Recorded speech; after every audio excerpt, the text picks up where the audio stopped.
Hello, if you've got a hoover and these things snap off, now the original ones are screwed in from the underside, but you can buy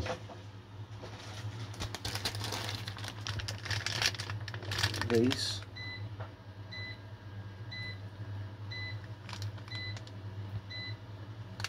and fit them in, and they literally just click in,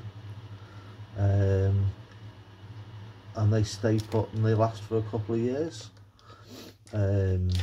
So I've just replaced one now, and I got 3 of them for like £7, and it saves on getting somebody out. So I'll show you. There you go. Oh no, it's clicked in now properly. Okay, but it's nice and solid that now.